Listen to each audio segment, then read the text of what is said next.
अस्सलाम वालेकुम। उम्मीद है आप लोग ठीक हैं, खैरियत से हैं। अल्लाह पाक आप लोगों को अपने हिफ्ज़-ओ अमान में रखे। बहुत सारी दुआएँ हमेशा आपके साथ है। सलामत रहें, खुशी रहें, इसी तरह हँसते मुस्कुराते रहें। चैनल को ज़रूर सब्सक्राइब करें, बेल आइकन को प्रेस करें और ज़्यादा से ज़्यादा व्हाट्सएप ग्रुपों में इसका लिंक भी शेयर करें और अपनी राय का इज़हार भी ज़रूर करें।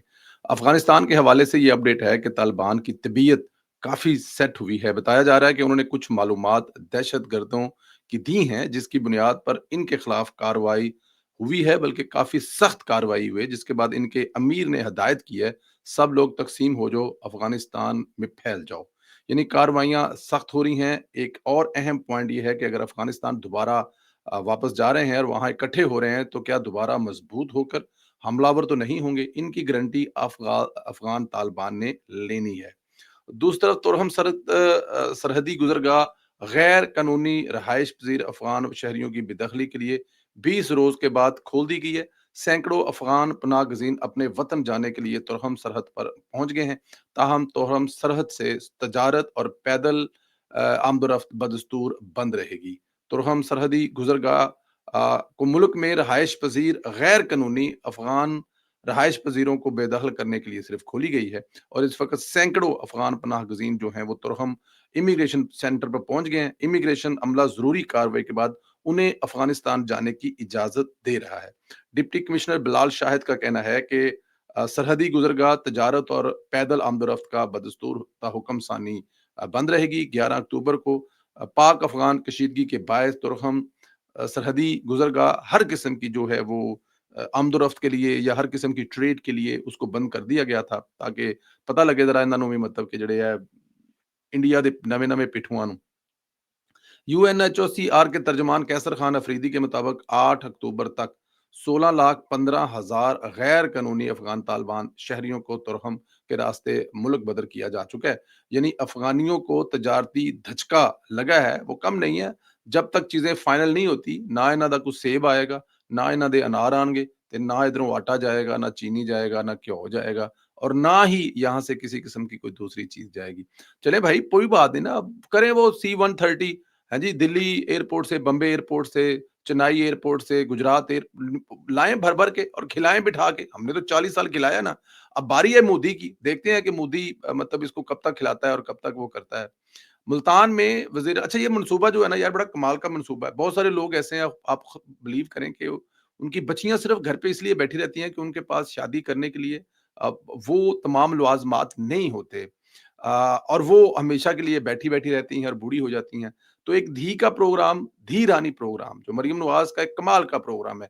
और ये प्रोग्राम शुरू करने से पहले कोई बेटी ही महसूस कर सकती थी, कोई धी ही महसूस कर सकती थी कि ये प्रोग्राम क्यों ज़रूरी है और किस लिए करना चाहिए। तो मरियम नवाज़ बेटी भी हैं, धी भी हैं और पंजाब की बेटी हैं, तो उनका ये प्रोग्राम बड़ा ही खूबसूरत प्रोग्राम है। ये बड़े प्रोग्राम वैसे तो हो चुके हैं। मुल्तान में शादियों की तकरीब मुनक़द हुई है, जिसमें तक 79 मुस्तहिक जोड़े, उसमें एक मसीही कपल भी था, वो उनकी शादी हुई है और सूबाई वज़ीर सुहेल शौकत भट्ट ने तकरीब की सदारत की। बताया कि वज़ीर-ए-आला पंजाब की जानिब से हर जोड़े को 2 लाख रुपए सलामी भी दी गई है। उन्होंने कहा कि मरियम नवाज़ पंजाब की बेटियों के लिए माँ बनकर सोच रही हैं। अब तक सूबे में 5,000 इज्तिमाई शादियाँ हो चुकी हैं और मरियम नवाज़ का किरदार सूबे में एक माँ की तरह है और वो माँ की तरह सूबा लेके चल रही हैं, इसमें कोई शक नहीं है।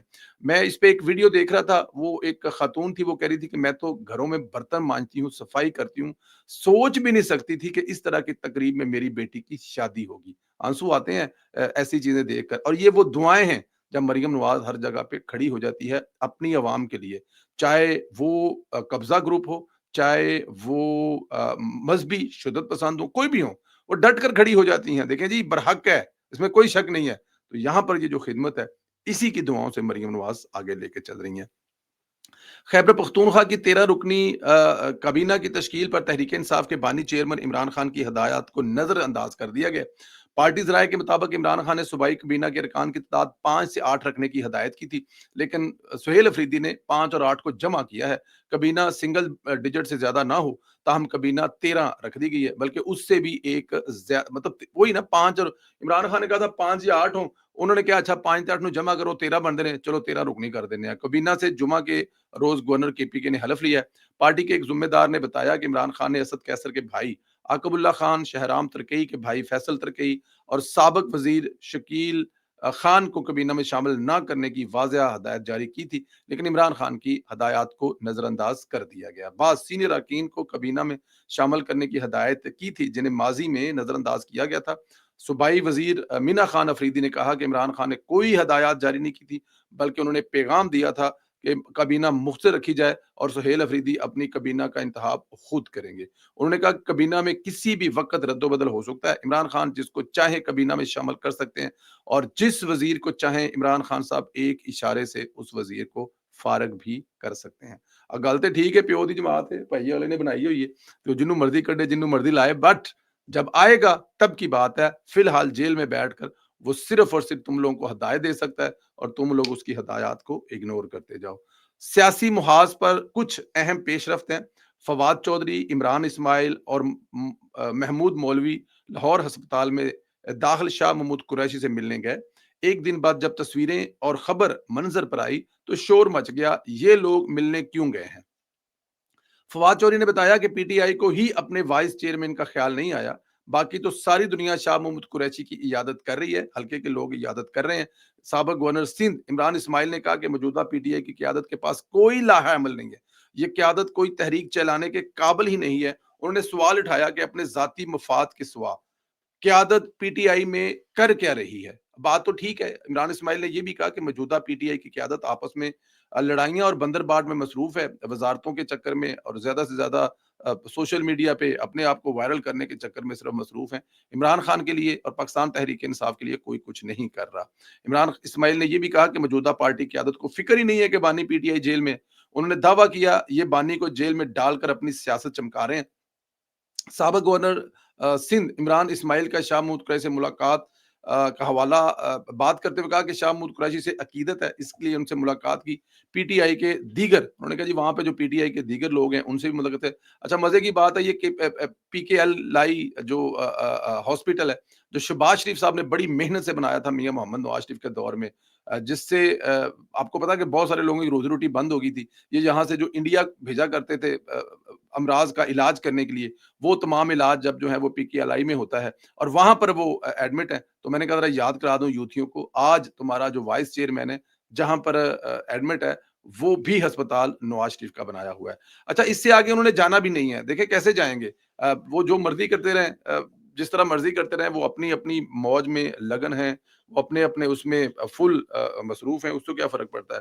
पाकिस्तान क्रिकेट के हवाले से एक कल मैच हुआ और एक आज मैच होगा। देखें बाबर आज़म ने रोहित शर्मा का रिकॉर्ड तोड़कर दुनिया में सबसे ज़्यादा टी20 रन्स जो बनाने वाले प्लेयर का एज़ाज़ हासिल किया। अब देखें ऐसे प्लेयर को आप उठाकर बाहर बिठा देते हैं। क्रिकेट में आप बड़े-बड़े प्लेयरों के जो नाम है, वो आप लेते जाएँ, कोहली से ज़्यादा बुरा वक़्त किस पर आया था? लेकिन हिंदुस्तान की टीम और इंतज़ामिया उनके साथ खड़ी हो गई थी और वो बड़े ही इज़्ज़त और एहतराम से रिटायर्ड हुआ है और दुनिया का कमाल का प्लेयर है।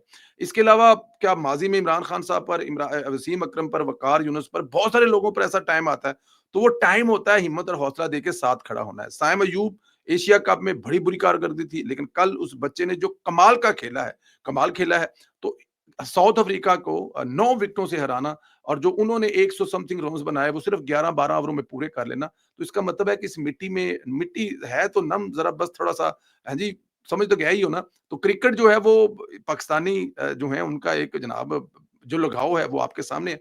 आज का मैच है, अल्लाह करे आज के मैच में ये 1-1-0 पिंडी में पाकिस्तान हार गया था, लाहौर में साउथ अफ्रीका हार गया। आज दूसरा तीसरा मैच है, जो भी जीतेगा वो सीरीज़ जीत जाएगा।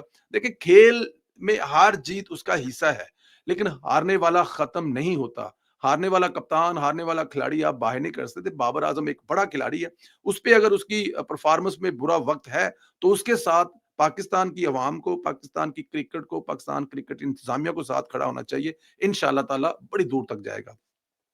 आज़ाद सैयद साहब जी एक स्टोरीबाज़ हैं, कहानीबाज़ हैं, सीनियर हैं, बहुत सीनियर हैं। माशाल्लाह वो कहानी स्टोरी बड़ी अच्छी बना लेते हैं। शायद इसीलिए उनको अपना टॉक शॉक जो है वो यूट्यूब का प्रोग्राम बनाना पड़ा। क्योंकि जिस अदारे के वो साथ काम कर रहे हैं, वो अदारा 3 से 4 दफ़ा उनकी स्टोरियों की वजह से माफ़ी माँग चुका है। जी, मैं बात कर रहा हूँ जियो न्यूज़ की कि आज़ाद सैयद की वजह से वो 4 दफ़ा स्टोरी जो है वो जो चैनल है वो माफ़ी माँग चुका है। क्योंकि वो उनकी सारी स्टोरियाँ होती हैं मोस्टली और वो स्टोरियाँ जो हैं वो बाद में बैकफ़ायर करती हैं। अब उन्होंने एक नई जनाब लाहौर के एक लोकल जो है वो कोई हैं जी, कोई रिपोर्टर वगैरह हैं, पता नहीं क्या नाम है उनको, पहली दफ़ा देखा है उनको। उन्होंने उसको साथ बिठाया और एक नई स्टोरी मुतारफ़ करा दी। नई स्टोरी ये है कि हमज़ा शहबाज़ ने मरियम नवाज़ को कॉल किया कि तीफी बट के मामले में ज़रा एहतियात करें और यहाँ पे उसका ख़्याल करें। तो मरियम नवाज़ ने आगे से कहा, ये वो रिपोर्टर स्टोरी सुना रहा है, टॉक शो में आज़ाद सैयद की लिखी हुई कहानी जो है। वैसे आज़ाद सैयद को ये काम छोड़कर खलीलुर रहमान कमर के साथ बैठ जाना चाहिए और उनके साथ बैठकर स्टोरियाँ लिखें, ड्रामे बड़े अच्छे लिखेंगे आज़ाद सैयद साहब। अच्छा भाई हैं हमारे, बड़ा उनसे प्यार और इज़्ज़त का रिश्ता है। लेकिन ज़ाहिर है अब वो गलत बातें करेंगे तो थोड़ा बहुत ज़रा उनको भी तो पता लगना चाहिए कि भाईजान बस कर दो तुसी। बट एनी हाउ वो अब और उनके रिपोर्टर कह रहे हैं, आज़ाद सैयद की लिखी हुई स्टोरी सुना रहे हैं रिपोर्टर कि मरियम नवाज़ को कॉल की हमज़ा शहबाज़ ने कहा जी कि तीफी बट पर ज़रा हाथ हल्का रखें, ख्याल करें, व्हाटएवर जो भी है। तो उन्होंने कहा आपका इससे क्या तल्लक है? मतलब हमज़ा ने मरियम बीबी ने पूछा हमज़ा से कि आपका इससे क्या तल्लक है? तो हमज़ा ने कहा कि अपने बाप से पूछ लो। पहली बात तो ये है कि ये तरीका ही नहीं है बहन-भाई में बात करने का। इस खानदान में ऐसे कोई तू-तराह से बात करता ही नहीं है। ये है ही नहीं है। मैं गवाही देता हूँ नवाज़ शरीफ खानदान की, उनकी तरबियत में ये जो दोनों बैठ के तोते आपस में बात कर रहे थे, ये तरीकाकार ही नहीं है। तो आगे मरियम नवाज़ ने आगे से गुस्सा किया और कहा कि चीखो मत, हमज़ा शहबाज़ को, और फ़ोन रख दिया। ये स्टोरी वो अपने टॉक शो में सुना रहे हैं और इस तरह की स्टोरियाँ वो बड़ी सुनाते हैं। अब यही स्टोरी वो जाएँ और जियो न्यूज़ पर बैठ के सुनाएँ, मज़ा आ जाए, बड़ा चैनल है, पूरी दुनिया देखेगी, बाहर के लोग भी देखेंगे, यूट्यूब पर तो 5, 7, 10,000, 15,000 बंदे देखेंगे, लेकिन वहाँ पर ये स्टोरी सुना नहीं सकते, क्योंकि वहाँ पर सुनाएँगे तो फिर चैनल को माफ़ी माँगनी पड़ेगी। शाह साहब बस कर ਦਿਓ, ਜੇ ਥੱਕ ਗਏ ਹੋ ਤੇ ਕੋਈ ਨੌਕਰੀ ਹੋਰ ਕਰ ਲਵੋ। ਜੇ ਤੁਹਾਨੂੰ ਕੋਈ ਨਹੀਂ ਖਬਰਾਂ ਦਿੰਦਾ ਪਿਆ ਹੁਣ, ਜੇ ਤੁਸੀਂ ਮਤਲਬ ਕਿ ਹੁਣ ਮਤਲਬ ਤੁਹਾਡੀ ਮਤਲਬ ਹੈ ਜੀ, ਸਮਝ ਗਏ ਹੋ ਨਾ, ਤੇ ਬਸ ਕਰ ਦਿਓ, ਨਾ ਕਰਿਆ ਕਰੋ। ਤੁਸੀਂ ਇਹੋ ਜਿਹੀਆਂ स्टोरियाँ सुनाते हो, और बस ये असल में प्रॉब्लम ये है। अब शाह साहब को होना ये चाहिए कि कोई लेके जाए अदालत में और बताए, मुझे ये बताएं कि जब ये मरियम नवाज और हमजा टेलीफोन पर गुफ्तगू कर रहे थे, तो क्या ये रिपोर्टर साहब और आजाद सैयद साहब टेबल के नीचे घुसे हुए थे? इन्होंने वहां पे कैमरे लगाए हुए थे। दो लोगों की गुफ्तगू है और शाह साहब के यूट्यूब चैनल पर कैसे पहुंच गई, इस सवाल को मैं आप तक छोड़ के जा रहा हूं। अपना ख्याल रखें, बहुत ज्यादा अल्लाह पाक आपको हिफ्ज़ मान में रखे। हमारी बहुत सारी दुआएं आपके साथ हैं। सलामत रहें, खुश रहें, इसी तरह मुस्कुराते रहें। इंशाल्लाह अगले व्लॉग में फिर आपसे मुलाकात होगी। बहुत शुक्रिया, खुदा हाफिज। राय का इजहार करना मत भूलिएगा। Thank you.